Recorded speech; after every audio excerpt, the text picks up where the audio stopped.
चिंतन श्री गुरुदेव दत्त। हाय, कशा आहात? चला, आज ना रताळ्याचा किस बनवायचा आहे। तर आपण आधी बघूया त्याला काय काय साहित्य लागतंय।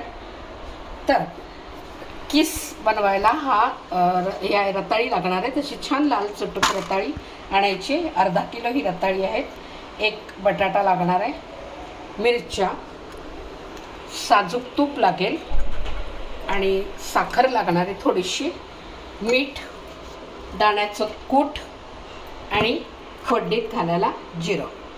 आणि उपासाची थाळी आहे, उपासाचा रताळ्याचा किस बनतोय हा। तर त्याला लागतं हिरव्या मिरचीचा ठेचा, दह्यात घालून आपण खातो, फार सुंदर लागतो। तर तो ठेचाही मी बनवणार आहे। त्यासाठी काय काय लागणार आहे ते आपण बघूया। ठेच्याला लागतंय हे कमी तिखटाच्या ह्या अशा पोपटी रंगाच्या मिरच्या असतात त्या आणायच्या। त्याला लागणारा लिंबू, मीठ आणि तो ठेचा वेळ वाचावा म्हणून मी आधीच करून ठेवलेला आहे।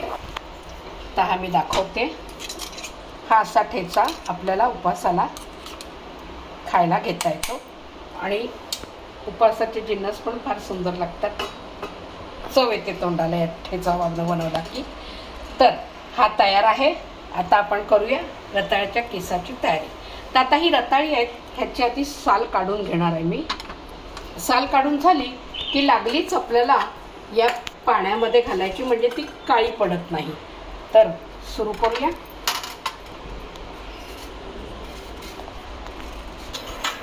आता ही रताळी आपली ही सगळी सालं काढून झाली की पाण्यात घातली म्हणजे कसं काळं पडत नाही। आणि आता ह्याला किसून घ्यायचं आहे। तर मी हे मोठं आहे दाते त्याच्यानेच किसून घेणार आहे। फार बारीक नाही करायचं, बारीक केलं की अगदी लगदा होतो किसाचा, म्हणून मोठ्या जाड हे असं त्याच्यानेच किसून घ्यायचं। आणि ते किसल्यावर आहे ना या पाण्यात घालून घ्यायचं, म्हणजे काळं पडणार नाही। तर चला पुढची तयारी करते। हे बघा, आता हा केस आहे ना सगळा असा किसून ह्याच्यात घालून घेतला। बटाटाही ह्याच्यातच घातलाय। आता हे आपल्याला ह्याच्यातलं पाणी काढून टाकायचं, पिळून घ्यायचा हा।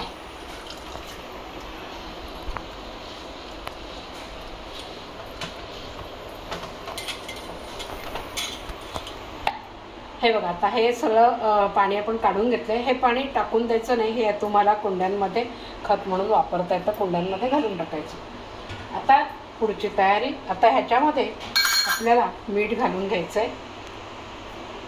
साधारण अर्धा किलो हे रताळी आहेत, म्हणजे एक छोटा चमचा आहे, तर 2 चमचे मीठ घालते। लागलं तर आपल्याला वरनं घालता येईल।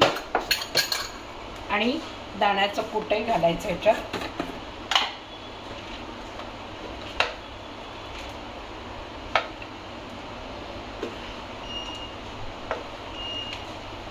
आणि आता हे सगळं थोडी साखरही घालायची आणि मग हे सगळं ना कालवून घ्यायचं व्यवस्थित, म्हणजे सगळीकडे दाण्याचं कूट व्यवस्थित लागेल।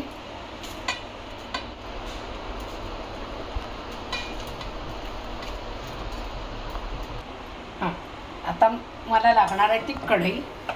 गॅस पेटवायचं, कढई तापली की त्यात घालायचं आपल्याला साजूक तूप आणि या मिरच्या घालायच्या। त्या मिरच्या मी मुद्दाम बारीक कापल्या नाहीत, मोठ्याच ठेवलेल्या आहेत, म्हणजे ह्या ना आपल्याला खाताना काढून टाकता येतील, ज्यांना नको असेल त्यांनी काढून टाकाव्या म्हणून। आणि फक्त त्याला मध्ये अशी चीर मारून घेतलेली आहे।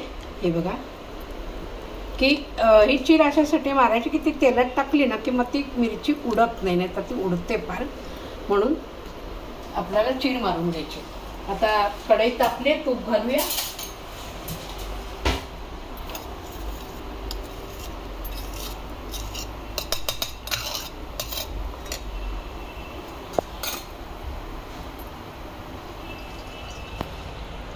तूप थोडंसं जास्तच लागतं, कारण परतायला जरा मोकळीक मिळते त्याला किसाला, म्हणून तूप थोडं जास्त घालायचं।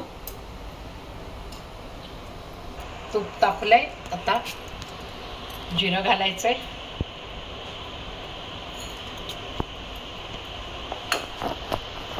आणि या हिरव्या मिरच्या।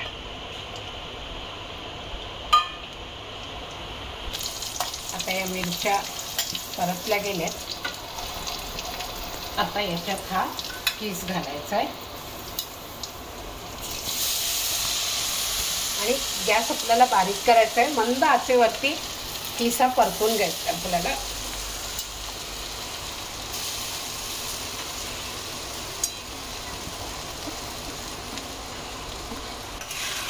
तर इथे हा असा खालीवर खालीवर मधून मधून परतत राहायचा.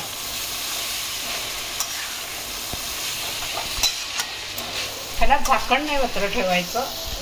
झाकण घातलं तर मग हा अगदी गिच्च गोळ्यासारखा किस तयार होईल. म्हणून मोकळा करायचा, त्याला असंच शिजवायचा. मंद आचेवर खालीवर खालीवर करत राहायचं मध्ये मध्ये. चला आता आपला किस झालाय शिजून. हा बघा किस तयार झाला. आता याच्यासाठी आपल्याला लागणार आहे ते रायतं दह्याचं. मी जो ठेचा केला होता त्याचं रायतं बनवूया. तर त्याला लागणार आहे दही आणि त्यात घालणार आहे ती थोडी चवीपुरेशी साखर. कारण साखर अशासाठी की दही जर आंबट असेल तर थोडी साखर घातली की त्याला चव छान येते. साधारण 2-2.5 चमचे घातलेली आहे. आणि लागणार आहे ते मीठ. आता मी ठेच्यात मीठ घातलेलंच आहे ठेचा बनवताना, पण थोडंसं दही आहे घातलेलं म्हटल्यावर थोडंसं दह्याला म्हणून मीठ घालून घ्यायचं आहे. आणि आता हा केलेला ठेचा घालायचा.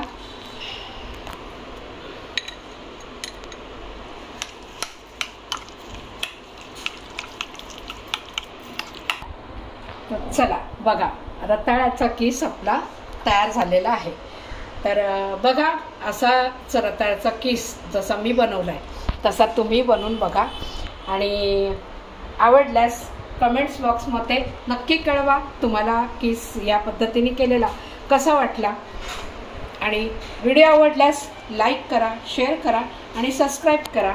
पुढच्या व्हिडिओला भेटूया आपण. चला बाय.